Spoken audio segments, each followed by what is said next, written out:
भरत तिवारी का इनकाउंटर इन दिनों देश ही नहीं बल्कि इंटरनेशनल खबर बना हुआ है। बता दें कि पिछले कुछ दिनों से जिस तरीके से भरत तिवारी का पुलिस ने इनकाउंटर किया, फिर उसके बाद जो है पूरे बिहार के साथ-साथ पूरे देश भर में भूचाल मच गया। अधिकतर लोग जो हैं वो पुलिस वालों को गलत ठहरा रहे हैं, तो पॉलिटिकल लोग सरकार पे निशाना भी साध रहे हैं। बता दें कि लंबे समय तक पुलिसिंग का एक्सपीरियंस लिए हुए हैं पूर्व आईपीएस अमिताभ दास सर हमारे साथ मौजूद हैं। बहुत स्वागत है सर जी, आपका। बहुत धन्यवाद आपका।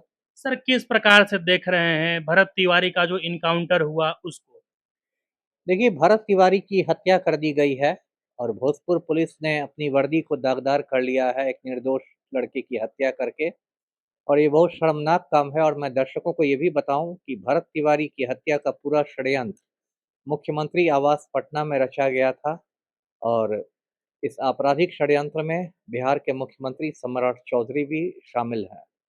देखिए, दर्शकों को पूरा मामला पता होगा। ये 17 जून की घटना है। भोजपुर जिले में शाहपुर प्रखंड है, वहाँ गांव है बिलौटी। ये भरत भूषण तिवारी वहीं रहने वाला था और 28 बरस का होगा। पढ़ा लिखा लड़का था, इसका कोई आपराधिक इतिहास नहीं था और सामाजिक रूप से संवेदनशील था। ये स्थानीय मुद्दों को उठाता था, अधिकारियों से मिलता था, ज्ञापन देता था उनको। जमनिया गांव में जो बाढ़ आई थी, तो बाढ़ पीड़ितों के राहत और पुनर्वास की लड़ाई लड़ रहा था। और थोड़ा गर्म मिजाज का था, तो इसने पुलिस पर पिस्तौल तान दी थी। लेकिन फिर इसको अपनी भूल का एहसास हुआ, तो इसने पिस्तौल फेंक भी दी थी, सरेंडर भी कर दिया था, निहत्था हो गया था। उसके बाद पुलिस ने बहुत बड़ा ये कुकर्म किया कि जब ये निहत्था हो गया, तब इसको पुलिस ने गोलियों से भून दिया और उसके बाद पीएमसीएच पटना में इसकी मौत हो गई। तो पूरा मामला यही है। शुरू में तो पुलिस वाले बहुत वाहवाही कर रहे थे, अपने से खुद की पीठ ठोक रहे थे। लेकिन बाद में ये मामला बहुत बड़ा हो गया। अब तो बिहार की सीमाओं से बाहर चला गया है, राष्ट्रीय स्तर का मुद्दा हो गया है। और जब बिहार सरकार पर चौतरफा हमले होने लगे, तो फिर सरकार ने 2 कदम उठाए। एक कदम तो उठाया कि एक न्यायिक जांच आयोग की घोषणा कर दी।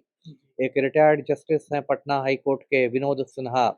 विनोद सिन्हा के नेतृत्व में एक न्यायिक जांच आयोग का गठन किया गया है, जिसको 6 महीने में अपनी रिपोर्ट देनी है। कल वो जस्टिस विनोद सिन्हा बिलौटी गांव भी गए थे। उन्होंने भरत भूषण तिवारी के परिजनों से भी मुलाकात की। और दूसरा काम ये किया सरकार ने कि शाहपुर थाना में एक एफआईआर दर्ज किया गया, हत्या का मुकदमा दर्ज किया गया। उसका नंबर है 178/26। और इसमें 7 पुलिसकर्मियों को दोषी आरोपित बनाया गया है। इसमें एक तो जगदीशपुर के पूर्व जो एसडीपीओ हैं राजेश शर्मा, वो हैं। एक शाहपुर के पूर्व थाना प्रभारी हैं राजेश मालाकार, वो हैं। तो कहीं न कहीं सरकार इस पूरे मुद्दे पर बैकफुट पर आ गई है, काफ़ी बुरी तरह से सरकार घिर गई है। और जैसे-जैसे मामला ये आगे बढ़ेगा, मामला ऐसे ही बढ़ गया। अब 1-2 रोज़ पहले बिलौटी गाँव में एक बहुत बड़ी महापंचायत भी हुई थी और प्रशांत किशोर ने भी चेतावनी दी है कि यदि 15 दिनों में दोषियों पर एक्शन नहीं लिया गया, तो वे सम्राट चौधरी का घेराव करेंगे। तो पूरे मामले में सम्राट चौधरी की समझिए कुर्सी भी डामाडोल हो गई है। तो अभी तो यही स्थिति है। जी। अच्छा सर, जगदेव प्रसाद के बेटे हैं नागमणि कुशवाहा, सांसद रह चुके हैं, मंत्री भी रह चुके हैं। वो बाकायदा प्रेस कॉन्फ्रेंस करते हैं और भरत भूषण तिवारी का जो इनकाउंटर हुआ या फिर हत्या कह लीजिए, तो वो कहते हैं कि वो सही हुआ है। अगर वो दूसरे कास्ट के या फिर निचली जाति के रहते, तब उनको जो है नक्सली कह दिया जाता। नहीं, नहीं, ये तो नागमणि का बयान बहुत ही आपत्तिजनक है और बहुत गलत है। और एक अजीब बात है कि नागमणि ऐसी बात कर रहे हैं। उनके पिता जगदेव प्रसाद की भी पुलिस की गोलियों से ही मौत हुई थी। तो उनको तो थोड़ा संवेदनशील रहना चाहिए था। देखिए, दिक्कत क्या है कि हर कोई यहाँ पर वोट बैंक की राजनीति करने लगा है।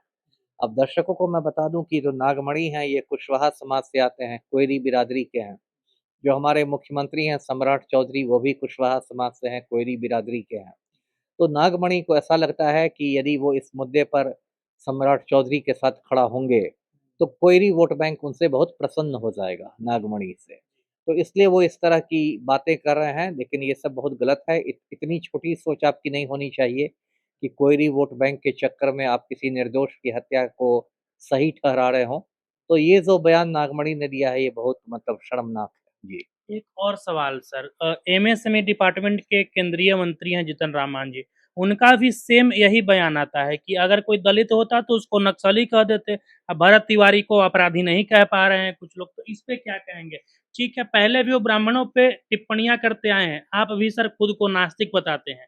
तो नास्तिक होना और फिर ब्राह्मणवाद या ब्राह्मणों पे हमला करना, ये सर इसको कैसे देखते हैं जीतन राम मांझी के इस बयान को? नहीं, नहीं, वो भी बहुत गलत बयान है। देखिए, जीतन राम मांझी केंद्रीय मंत्री हैं, बिहार के सीएम रह चुके हैं और मुझे लगता है कहीं न कहीं उन पर उम्र हावी हो रही है, अब थोड़ा सठियाने लगे हैं। अभी उनका 1-2 महीने पहले एक अजीबो-गरीब बयान आया था कि यादवों को बिहार छोड़ देना चाहिए। अब ऐसा लगता है कि बिहार जीतन राम मांझी के पूज्य पिता की जागीर हो और यही फैसला करेंगे कि कौन बिहार में रहे और कौन बिहार को छोड़ दे। तो इन्होंने भरत तिवारी की हत्या का स्वागत कर दिया है, कह दिया है कि वेल डन भोजपुर पुलिस, बहुत बढ़िया। और क्या वेल डन, इसमें क्या बात है? जब भरत तिवारी एक तो पेशेवर अपराधी था नहीं, जब उसने पिस्तौल फेंक के सरेंडर कर दिया था, तो पुलिस को उसको कोर्ट में हिरासत लेके कोर्ट में पेश करना चाहिए था, है ना? आर्म्स एक्ट का उस पर मामला दर्ज करना चाहिए था, ना कि उसको भून दिया ये। तो ये सब बहुत गलत बात है। ये बात सही है कि हमारे समाज में बहुत पाखंड है और हो सकता है भरत तिवारी की जगह कोई मुसलमान की हत्या की जाती, बेगुनाह मुसलमान की हत्या किसी अब्दुल्ला या बिस्मिल्लाह को मार देती पुलिस, तो बहुत सारे लोग जय श्री राम करते रहते, ये बात भी सही है। या किसी दलित को मार डाला जाता तो लोग उसको नक्सली बता देते, कुछ बता देते और अभी एक ब्राह्मण देवता मारा गया है तो लोगों की अलग सोच है। ये तो समाज हमारा है ही पाखंडी, इसमें तो कोई दो राय नहीं है। लेकिन मांझी की इस बात से मैं सहमत नहीं हूँ कि भरत तिवारी का एनकाउंटर सही हुआ है। जी। सर बिहार को हो क्या गया है? जब से सम्राट चौधरी मुख्यमंत्री बने हैं, तब से इनकाउंटर ज़्यादा होने लगा है। अब तो लोग ये कह रहे हैं कि सम्राट चौधरी से बढ़िया नीतीश कुमार थे, चाहे वो आरजेडी समर्थक हों, चाहे फिर भाजपा समर्थक हों। सम्राट चौधरी के साथ समस्या क्या है कि उनको चमचों ने एकदम चढ़ा दिया है चने के झाड़ पर। उनके चमचे कहते हैं कि एकदम इतना एनकाउंटर कीजिए, पूरा आपकी एक छवि बन जाए कि बहुत कड़क मुख्यमंत्री हैं, फलना है, चिलना है। जी। लेकिन देखिए, जो लोग कह रहे हैं कि 29 एनकाउंटर हुए, 8 मरते हुए, ये तो किसका हुआ? कोई बड़ा माफिया का तो नहीं हुआ। अनंत सिंह का तो एनकाउंटर नहीं हुआ है, सुनील पांडे का तो नहीं हुआ है, आनंद मोहन का तो नहीं हुआ है, बड़े-बड़े माफिया का तो नहीं हुआ है। तो जो टुटपुजिया है, या तो एकदम कोई टुटपुजिया क्रिमिनल है, लल्लू पंजू, कोई गली-कूची का जो क्रिमिनल होता है, या कोई एकदम बेकसूर आदमी है, तो उसको गोली मारी। देखिए, सम्राट चौधरी ने बिहार को बहुत डैमेज किया है। जब से ये बने हैं मुख्यमंत्री 15 अप्रैल से, तब से लगातार एक इनके भड़काऊ भाषणों का, भड़काऊ बयानों का सिलसिला रहा, है ना? कभी बोलेंगे कि मैं गया में पिंडदान करवा दूँगा, कभी बोलेंगे कि मैं फ़ोटो पर माला टंगवा दूँगा, तो मेरा बुलडोज़र तैयार है। अरे! ये सब क्या सड़क-छाप बात कर रहे हैं, है ना? तो इससे क्या हुआ है कि एक बिहार के पुलिस वालों में एक बहुत गलत मैसेज चला गया है। पुलिस वालों को लगने लगा है कि हम किसी की हत्या कर दें, किसी को ठोक दें, सरकार हमारे साथ मज़बूती से खड़ी रहेगी, हमें वीरता का पदक मिल जाएगा, हमें प्रमोशन मिल जाएगा, हम सीधे दरोगा से डीएसपी बन जाएँगे। तो पुलिस वालों में ये मैसेज चला गया है और उसी की परिणति है कि अभी ये भरत तिवारी नाम के निर्दोष लड़का की हत्या हो गई है। ये भी वही पदक और प्रमोशन के चक्कर में हुआ है। जी। सर आप लंबे समय तक पुलिसिंग सँभाले हैं, जी, एक बात बताइएगा, मान लीजिए कि अगर कोई अपराधी भी है, जी। तो क्या अपराध पे लगाम लगाने का एकमात्र उपाय एनकाउंटर हो सकता है? नहीं, नहीं, एनकाउंटर सिर्फ़ एक स्थिति में जायज़ है, वो स्थिति है आत्मरक्षा। मान लीजिए पुलिस किसी अपराधी को पकड़ने गई है और उसने अपराधी ने पुलिस पर गोलियां चलानी शुरू कर दी और तब पुलिस ने आत्मरक्षा के लिए जवाबी गोली चलाई और उसमें अपराधी मारा गया, तब बस वो जस्टिफाइड है क्योंकि आत्मरक्षा का अधिकार है पुलिस को, एक आम नागरिक को भी आत्मरक्षा का अधिकार है। लेकिन बाकी किसी भी समय ये जो मुठभेड़ है वो नहीं है। अपराधियों पर लगाम लगाने का सिर्फ एक तरीका है कि पुलिस अपना अनुसंधान अच्छा से करे, अपराधियों को बहुत मजबूत सबूत के साथ चार्जशीट करे, जिससे जब कोर्ट में सुनवाई हो, कोर्ट में ट्रायल हो, तो उस अपराधी को कड़ी सज़ा मिल सके। लेकिन आजकल एक शॉर्टकट बन गया है क्योंकि पुलिस में अब प्रोफ़ेशनलिज़्म ख़त्म हो गया है, पुलिस अच्छा अच्छा से अनुसंधान नहीं करती है, केस डायरी ठीक से नहीं लिखती है, सबूत ठीक से नहीं जुटाती है, तो एक शॉर्टकट हो गया है, ऑपरेशन लंगड़ा कर दो, तो हाफ एनकाउंटर कर दो, तो ऐसे मार दो, वैसे मार दो, ये सब बहुत गलत है। जी, सर आपने कितने एनकाउंटर किए हैं? मैंने एक भी नहीं किया है, गलत लेकिन क्यों बोलूँ? आप तो कई बाहुबलियों के जो बिल्कुल, हैं आप वही मैंने बहुत सारे बाहुबली, अब मैं अपने मुँह से अपनी तारीफ़ नहीं करना चाह रहा, मैंने बहुत सारे बाहुबलियों को रगड़ा है, बहुत बढ़िया से रगड़ा है, उनका पूरा राजनीतिक करियर खत्म हो जैसे गया है। कुछ का यदि आप नाम गिनवा पाएँ सर? ददन यादव, ददन पहलवान। ददन पहलवान, जी। ददन पहलवान, मैं बक्सर का एसपी था, ये डुमरांव का विधायक था, इसका मैंने राजनीतिक करियर समाप्त कर दिया। है ना? इस पर मैंने इतने केस किए और इसको इतनी सज़ा मिली। ऐसे बहुत सारे लोगों को मैंने किया। किशनगंज में तस्लीमुद्दीन को जो उस समय पावरफुल आदमी था, भवन निर्माण मंत्री बिहार में हुआ करता, ऐसे बहुत सारे लोगों को। लेकिन मैंने जो कुछ किया एकदम कानून के दायरे में किया। कानून के दायरे से बाहर जाकर मैंने कुछ नहीं किया। मेरा आज भी मानना है कि पुलिस यदि पेशेवर हो, अच्छा से इन्वेस्टिगेशन करे, तफ्तीश बढ़िया से करे, तो कोई क्रिमिनल नहीं बचेगा। जी। सर जाते-जाते आखिरी सवाल, उन युवाओं को क्या कुछ संदेश देना चाहेंगे, जो लोग भरत तिवारी को भगत सिंह से कंपेयर कर रहे हैं? भगत सिंह तो ठीक हैं, युवा के रोल मॉडल हो सकते हैं, लेकिन क्या भरत तिवारी के जैसा हथियार उठाना, युवा लोग आज उनको जो है रोल मॉडल के तौर पे देख रहे नहीं, हैं, तो नहीं। युवाओं को क्या आप पहली संदेश बात तो भगत सिंह से कोई तुलना नहीं है भरत तिवारी की। भगत सिंह बहुत ऊँचे आदमी थे। सिर्फ़ कट्टा लेने से कोई भगत सिंह नहीं बन जाता है। तब तो बिहार की हर गली में आपको 75 भगत सिंह मिल जाएँगे, ये बात नहीं है। दूसरी बात कि पिस्तौल लेना और हथियार लेना किसी समस्या का समाधान नहीं है। भगत सिंह के समय अलग परिस्थितियाँ थी, उस समय हिंदुस्तान गुलाम था, उसकी आज की परिस्थितियाँ अलग है।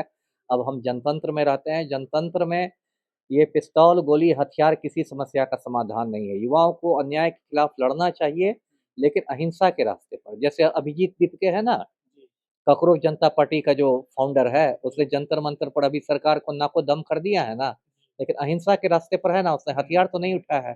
तो युवाओं से मैं यही कहूँगा कि अन्याय के खिलाफ संघर्ष कीजिए, लेकिन अहिंसा के रास्ते पर, शांतिपूर्ण रास्ते पर चलते जी।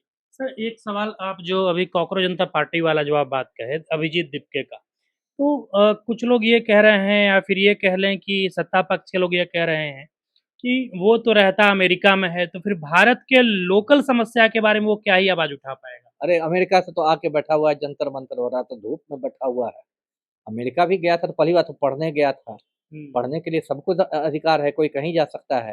जी। और अभी की दुनिया में उसको भारत की सारी समस्याएँ मालूम थी, अब तो वो अमेरिका से लौट भी गया, अब तो वो जंतर-मंतर पर बैठा हुआ है। जी। ये सब देखिए भाजपा के दलाल लोग हैं, ये लोग जितने इनके विरोधी होते हैं, उनको ये लोग बदनाम करने की कोशिश करते हैं।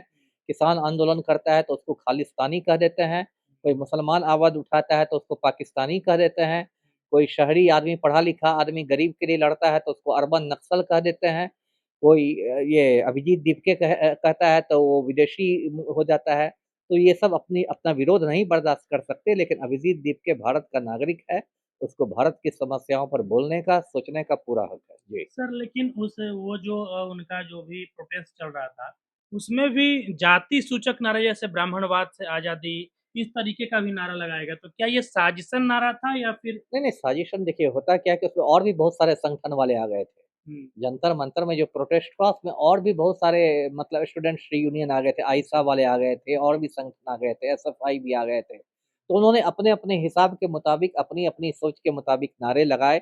ज़रूरी नहीं हो कि उसमें सभी नारों से मैं सहमत हूँ या आप सहमत हैं। हुँ, जी। लेकिन जो मेन मुद्दा उनका है कि धर्मेंद्र प्रधान इस्तीफ़ा दें, शिक्षा मंत्री इस्तीफ़ा दें। वो तो अभी पूरा हर हिंदुस्तानी की माँग है हुँ, कि जो शिक्षण व्यवस्था की हालत कर दी है धर्मेंद्र प्रधान ने, इनको 1 मिनट कुर्सी पर रखने का अधिकार नहीं है। जी। अपना महत्वपूर्ण समय देने के लिए बहुत-बहुत धन्यवाद सर। जी, और आपका क्या भी। लगता है कि जिस तरीके से भरत तिवारी वाले मामले में 7 पुलिसकर्मियों पर जो एफआईआर हुए हैं, क्या उन्हें सज़ा मिलेगी? अब ये तो एक लंबी प्रक्रिया है, बहुत चीज़ों पर निर्भर करती है, कितना मज़बूत सबूत उनके साथ जुटाया जाता है, गवाह पलटते तो नहीं हैं, गवाह मैनेज तो नहीं होते हैं, जी, कोर्ट में कैसे ट्रायल होता है, यदि मज़बूत क्योंकि सबूत तो काफ़ी मज़बूत है उनके खिलाफ, यदि हुँ। मज़बूती के साथ सबूत कोर्ट के सामने पेश किए जाएँगे, तो सज़ा मिल भी सकती है, क्यों नहीं मिलेगी? बहुत धन्यवाद सर अपना महत्वपूर्ण समय देने के लिए। बाकी अब आपकी जो कुछ प्रतिक्रिया है कमेंट बॉक्स में दे दीजिएगा। अभी के लिए फ़िलहाल इतना ही, मुझे दीजिए इजाज़त। जय हिंद।